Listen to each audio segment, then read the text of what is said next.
Welcome back to Light Talk, where everyday experiencers of the supernatural and spiritual realms can be themselves and share their stories. If you have a story you would like to share, email me at lighttalk423@gmail.com. And while you're at it, click on the like, share, and subscribe buttons. All right, we're going to get started, and I'm going to hand the mic over. So, welcome to the show. Thank you, Dana. Nice to meet you again, Again, and yes, thank you thank for you. having me. What I Of what I course. love about your show is that you say normal people can tell their stories, right? Because how many of us have had to hide our stories for so long, but now the weird isn't so weird, which is so beautiful. Yeah, and I want people to share their stories because I don't want anybody out there to feel like they're going crazy when this stuff is out there. Exactly, Yeah, exactly. So, yeah. as a young child, I used to see things, a lot of things. And I grew up in kind of a traumatic house. So we used to see a lot of the dark energies. I used to see them a lot. And when we were happy or I was happy, I could see angels. And I used to tell my mom, "Do you see the angels? Oh, it's so beautiful in here today." And Um, then when something would happen and my vibration would start to lower. So I, as a child, like 4 years old, I just knew it as my mood. I was starting to get sad or scared. I could feel the shift in energy. And then these beautiful beings would go away and I would be just surrounded by dark beings. And I would tell my mom, "It's happening. Oh no, we need to get happy." And she's like, "What are you talking about?" And it would just be your vibration kind of lowered and lowered. And then we would be in trauma and fear and all the scary things. So growing up, I could see that, but it taught me, I didn't understand the words back then that had to do with vibration and frequency, but I knew it as when I'm happy, I see angels. When I'm sad, I see dark things. So my mom would always tell me, "You can't tell anyone. They're going to throw you into a mental institution." I didn't even know what that meant, but it sounded scary. So I didn't want to go there. So I hid a lot of my stuff that I could see or hear, and I would ask my friends sometimes, "Do you hear things?" Like, no. So then I realized at about age 7 or 8 that I had to be very careful of what I said to people. And I hid it. I didn't really shut it off, but I really learned to live in the 3D, ignoring everything else around me. But what I found very difficult at some points is if a person, a 3D person was speaking to me, I knew they were lying, or I knew the truth. And it's really hard to pretend that you're dealing with them on a 3D level, but you know so much about them. You know that they're lying, and you have to play stupid because how would I know they're not lying? Because I would be caught sometimes saying, "Well, how did you know that?" I don't know. And just play silly, whatever, right? So over the yeah. years, I shut down my gift, but my gift was always there in the background. It was nothing I could really shut down. I just learned to ignore it. And I once watched this movie called The Beautiful Mind, where he has schizophrenia and he's seeing those imaginary beings in his mind, and he learned just to ignore them. That's what I felt like. So I was living a double life. I was living a 3D life, Mm. really trying to focus on what's in front of me, and then dealing with all this other information coming at me. And then I just have knowings. I just know things. And if someone says, "Well, how do you know that?" I don't know. I just get a block of information and I know. So I have seen what we're going through since I was a kid. I didn't know it was going to be COVID. I didn't know that was going to be like the big thing, but I saw a lot of people passing away, transitioning. I saw turmoil all over the world and people needing to choose, do they want to go towards the light or do they want to stay in the 3D duality? And I would tell people about that. Like something's going to be coming by about this time. And I have some people that I'm now in my 50s. So I have some people say, "Brenda, I remember when you were 23 years old, you told us this. Look, we're in it." I said, "Yeah." They said, "Where are we headed now?" I said, "We're in a very exciting time right now on this planet because we get to really choose what we want. It's all about, free will and choice. And I know what I'm choosing. I'm choosing that ascension process. I'm choosing love. And I always knew that we would get here, but I didn't know I was a part of it. I didn't know I was here as my weirdness for a reason. So it wasn't until 2009 where I really had like a breakdown like emotionally, physically, mentally. I was lost because I was not doing anything right. I personally was possessed. Now, I believe everyone's possessed to some level. Actually, the human template is a five-dimensional template with no dark interference. So, because we're in 3D, we all have light and dark. It's the duality within us. This is what we talk about in movies and everything. It's our struggle, right? It's the dark night of the soul. In my case, it was the dark years of the soul as I started to purge out the traumas and things I've been through. But, you know, when I say I was possessed, I can honestly say, yes, I had a being inside of me, and I believe mine was an external one. So I believe there's two types of, by my dealing with people over the years, there are outside entities, which I believe is all created by human consciousness, but there are outside entities that can haunt a house and things like that. But we're also possessed by our own traumas, and they're called moments in time or soul fragments. So if you have like a trauma at 2 years old, that fragment can become something very large, and actually you become possessed by its anger, sadness, and it wants you to repeat, and that's all it knows. Dark energy is actually very simple. It wants to replicate itself. So I was possessed by many different things, but everything inside me, that dark part of me, wanted me off the planet. Just wanted me to die. Mm. It would walk me into so many dangerous situations that Oh my people would think like, goodness. how did you survive that? But I was actively being pulled into it. So when people come to me and they're possessed and they're saying, I'm doing things that it doesn't make sense, I get it, because that is our darkness that doesn't want us to change. It loves pulling us into that. So when we start to decide, I choose the light, I'm going to be that best version of me, we have that duality struggle. And that is what I've noticed, like from when I was a young child to now, is we all really fight and struggle, is that it's within us. And as a young child, I could see demons jump into my father, and his temperament would change. My dad was actually a very loving guy. He was stressed out, Europeans come, they come to the country, they're trying, but when he got into a place of stress or extreme fatigue, and that's when we can be, bombarded with easier, Mhm. I would see these demons jump into my father and he would act very erratic. His eyes would become very black. And it wasn't him. And I used to tell him, that is not you. There's something that comes in you, takes you over, you act that way, and then sometimes he didn't remember or he always apologized. And I believe my childhood was part of my training. So I have no regrets. I picked those, I love my parents, I love my family, and I don't. Actually, I just started publicly talking about my past because of that. It's like they'll say, "Oh, well, how can you say that about your family?" You know what? I bet you we all have our stories about our families or something that happened, and everyone's so embarrassed, but it's just a human condition. Yeah, So and we I all like to, have that. Yeah, we okay, all yeah, have that. And I was just listening to a podcast today, and they were going on about just that. How some of us had like bad relationships or whatever with our parents, but it was all in the training of who we are today. And it was all meant to be so that we can be who we are today. that's right. Yeah. So, I yeah. believe the light workers and the old souls of this planet that came to help, we signed up very eagerly. And we picked up some pretty tough themes to overcome, some challenges to overcome. But when you get to the other side of it, you just kind of like, wow, I needed all of that because now I can Mhm. relate to so many clients and what they've been through. So, it's not, there's no judgment, and there are people on this planet, and we all know them, the ones where everything goes easy for them, everything just they came with a different purpose on earth, to enjoy earth for what it's going through. A lot of us came through to make a difference, shine the light, and lead the way through the ascension process, and we come with a bit of a heavier burden. And how many times did I want to give up? In 2009, as I was saying, I was mentally not well, physically not well. I had a kidney, like close to kidney failure. And they ran tests and they kept saying, well, I have to go to an infectious disease doctor.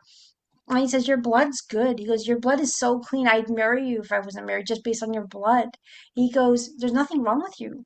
He goes, I don't know. So it was emotional. It was emotional. It was from traumas coming up to the surface. It was all that. It was all that chaos that didn't allow the love to, allow this beautiful body to work the way it's supposed to. Did we So listen to the same podcast? probably not because I've been busy. I haven't been listening to much, but it's just a common Yeah. story. It's just a common story. Yeah. So I laid there and I surrendered to God that night. And I had two young boys at the time, and I was in a lot of pain, and I didn't know. And I just said, God, listen, Jesus has always been with me. I feel Him. I go, what am I doing wrong? And if I meant to leave this planet, then take me tonight. And if I meant to stay, then show me what I need. And that night, I went to bed not expecting to wake up. And I woke up.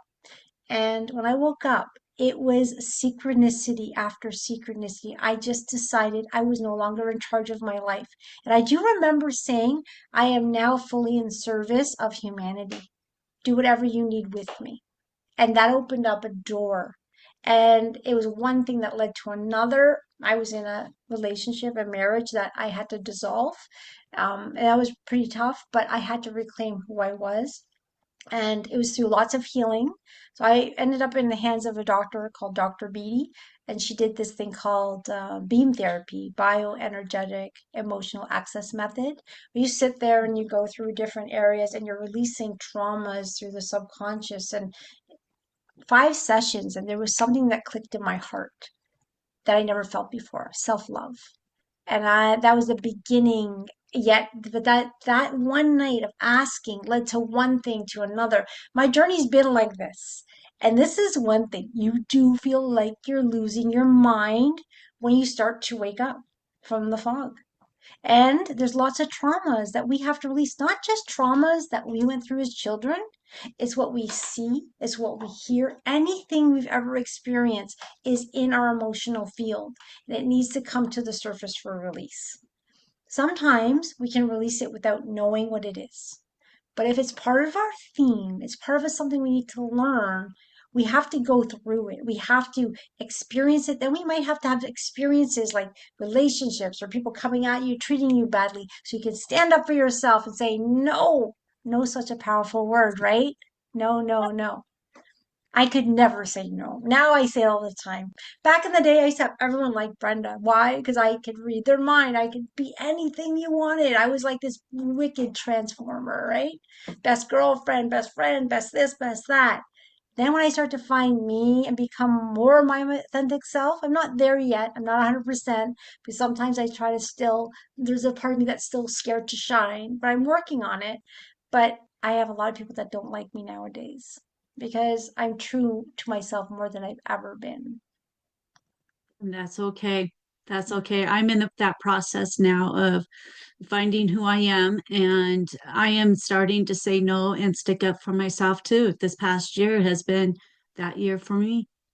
Beautiful. Yes. Yeah. It gets easier, and then the challenges gets more. Now it's easier to say no to a stranger. Like, no, before I wouldn't, but now, but then it gets to those relationships that really matter. The family that just, oh, like, oh, my heart, like, actually, I'm very empathic and I can feel what the person's feeling. So when I say no, I can feel their pain and then I suffer. I'm like, oh, but I have to stand up for myself. It's tough love is sometimes the best love, right? It's not the easiest thing. It's that I've come in with that theme of finding that self-love for myself. I was born with this ability to love everyone and everything. I just loved everything, but I always left myself out of the equation. And that's not love because I'm a piece of creation just like everything else is. So if you're leaving yourself out, you don't have unconditional love. And that was only taught to me the last few years through my new partner I have. He's the most kindest, loving man ever. And the reason I found him is I did so much work. So I'm glad I did the work. But I had one failed marriage, went into a rebound, kind of the same narcissistic relationship, left that, and then I realized there is something seriously wrong with this girl, me, and I need to work on myself. So I took some time off dating and whatever. And I worked on myself. And during that time when I woke up and things, I, I started taking clients. And I realized like I have this gift where I can release people from spirits and attachments and possessions. And that I found out in 2009 when I woke up due to some job changes. I ended up in this party with these new employees or new coworkers, and they invited me in. There's a psychic there. I'm like, I don't do psychic readings.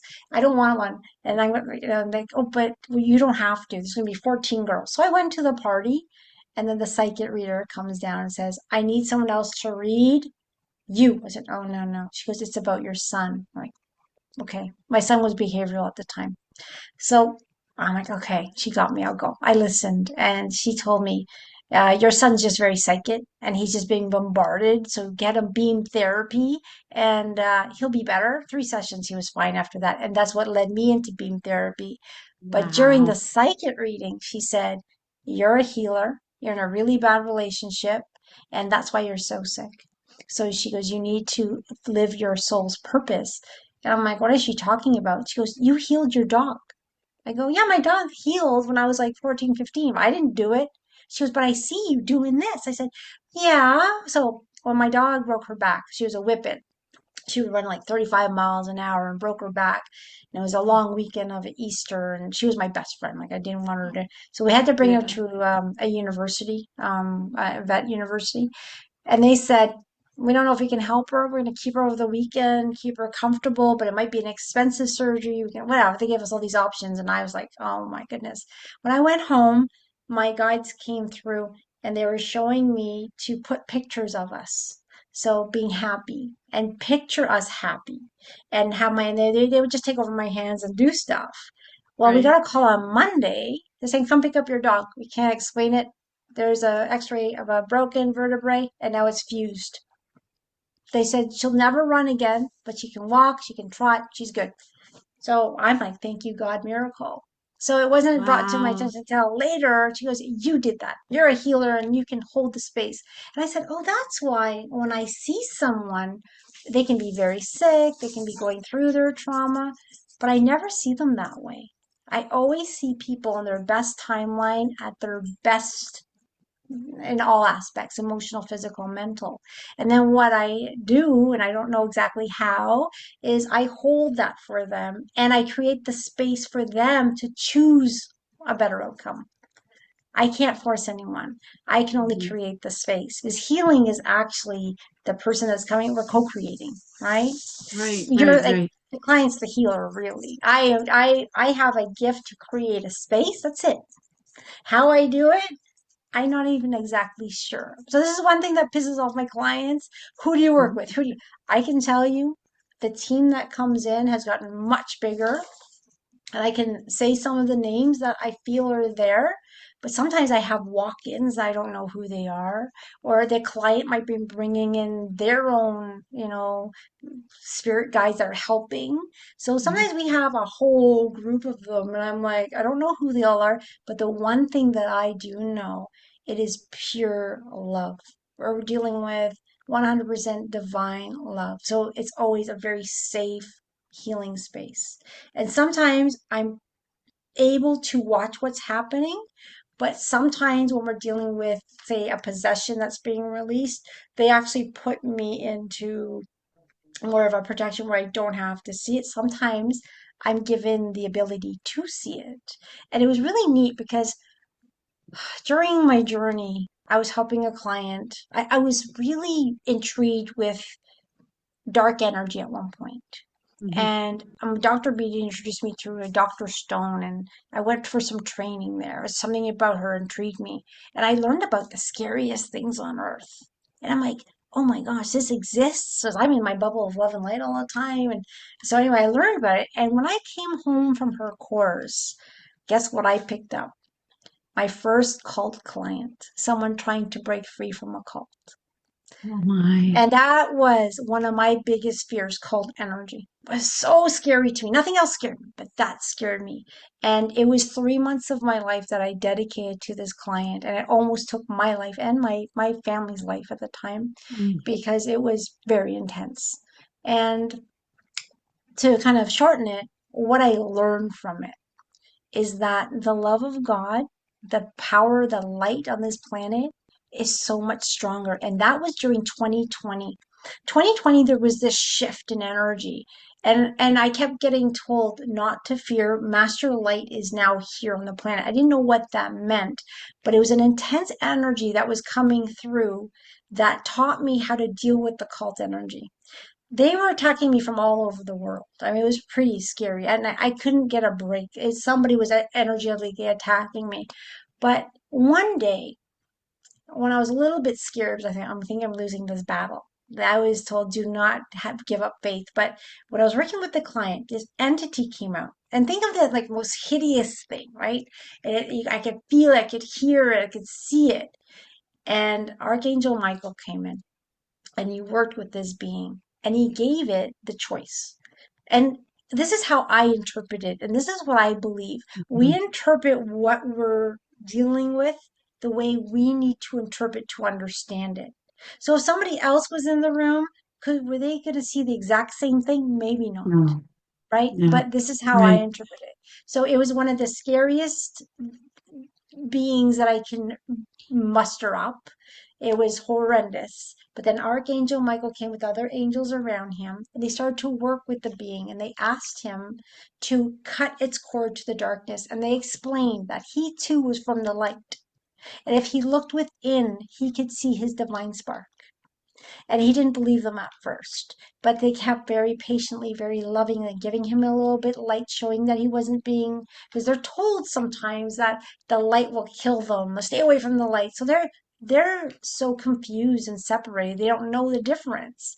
So long story short, he finally cut the cord to the darkness. And when Mhm. he did that, he had free will to do that. And when it did, all of a sudden, this hideous thing in front of me turned into this white being with wings, turned around, winked at me, and left with them. Oh, how precious. It was so beautiful. That's And that beautiful. is when I stopped being fearful of anything.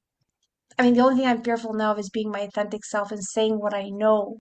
That's more scary more than a demon. Like demons do not scare me at all because they're just a part of God that got separated.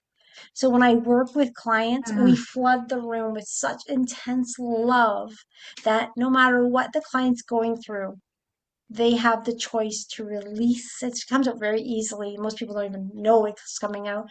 And they have that, and then we deal with that entity in the most gentlest way.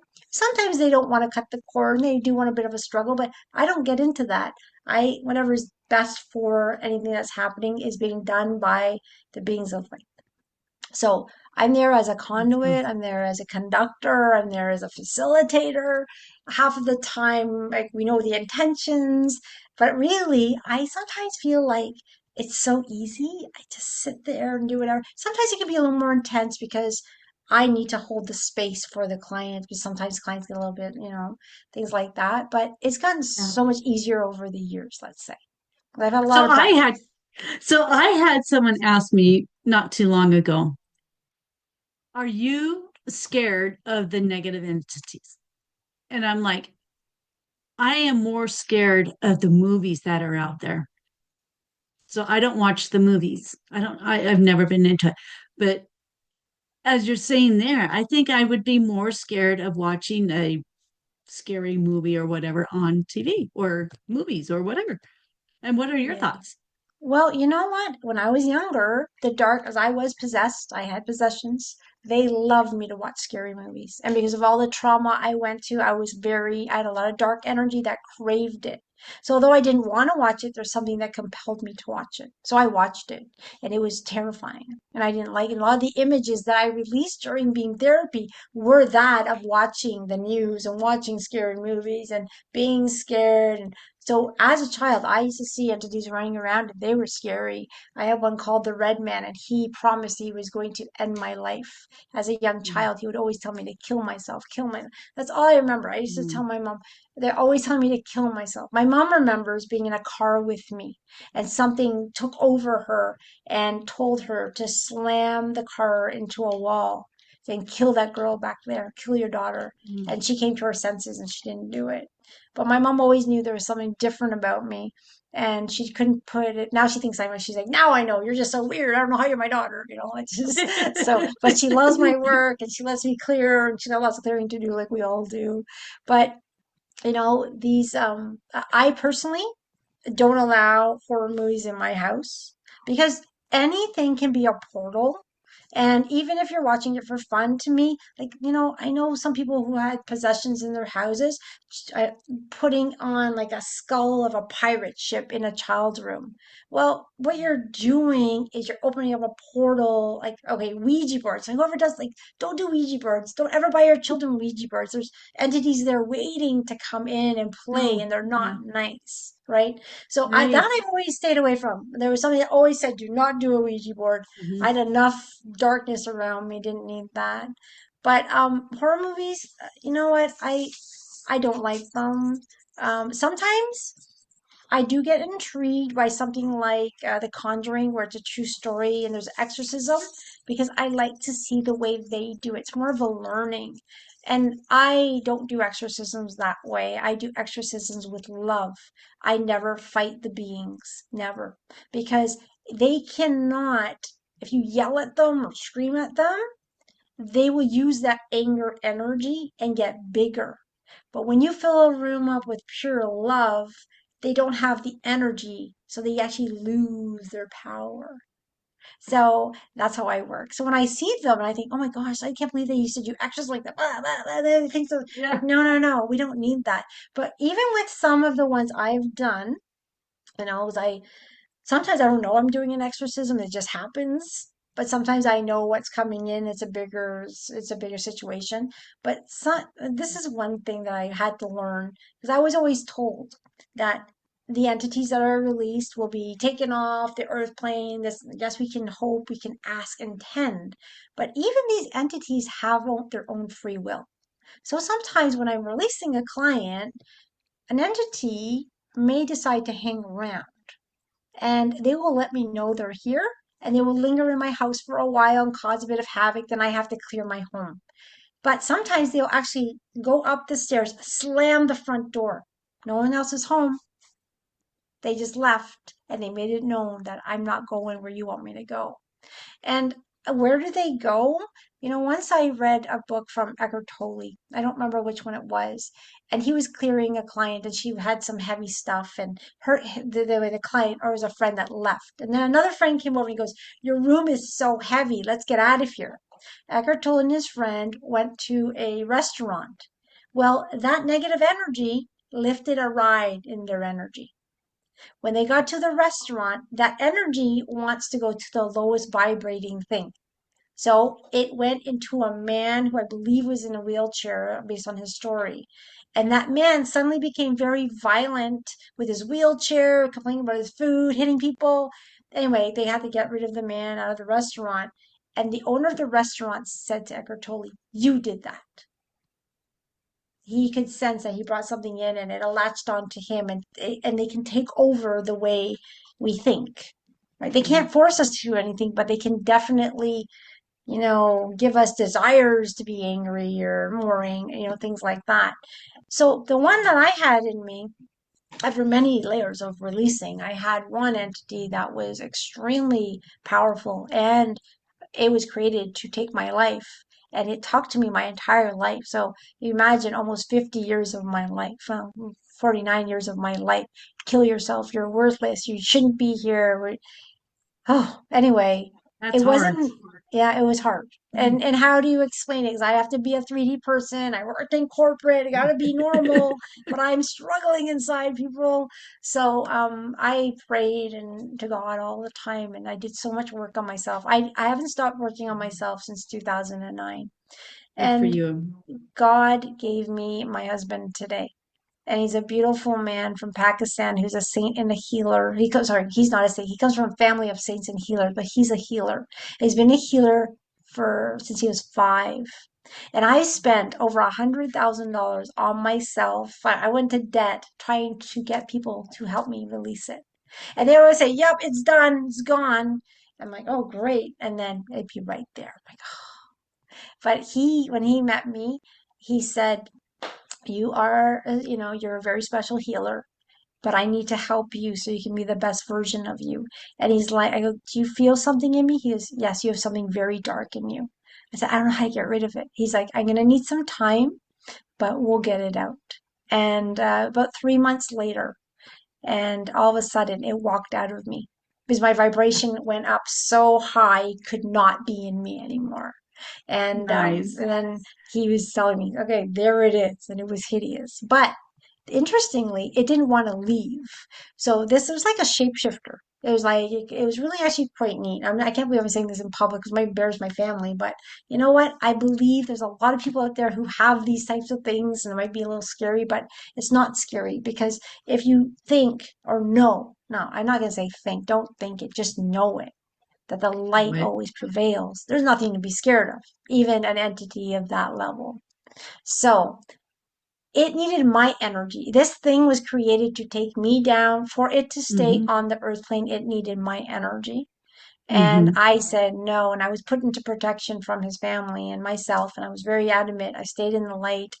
And after 3 months of it banging around the house, like this, seriously, this thing was mad, and it was scaring my kid who could see it. It was kind of chaotic, actually. Going back, I Oh, never want to repeat it. I'm glad it's over.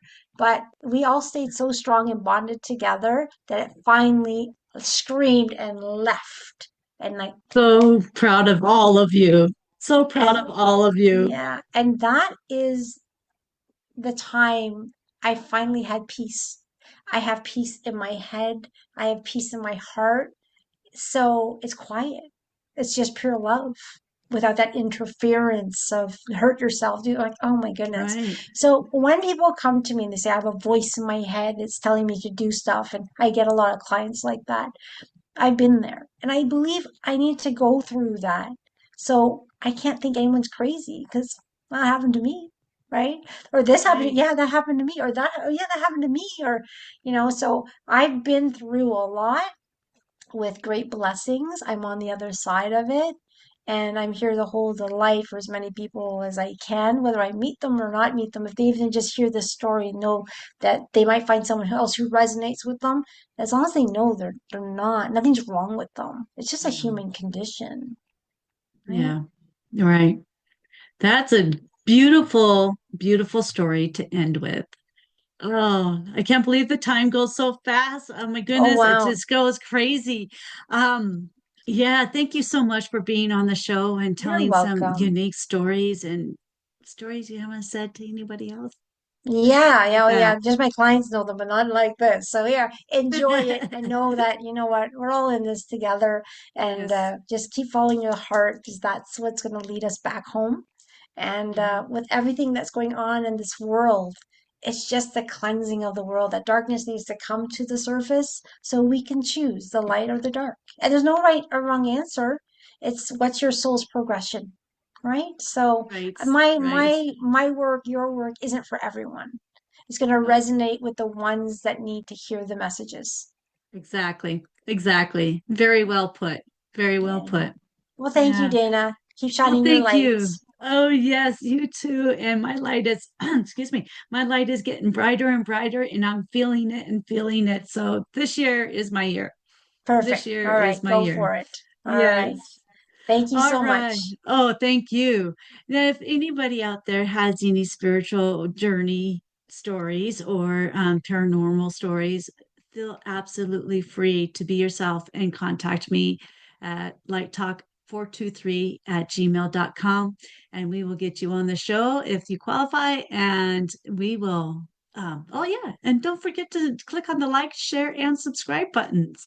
And we will talk with everybody next time. We'll see ya. Bye.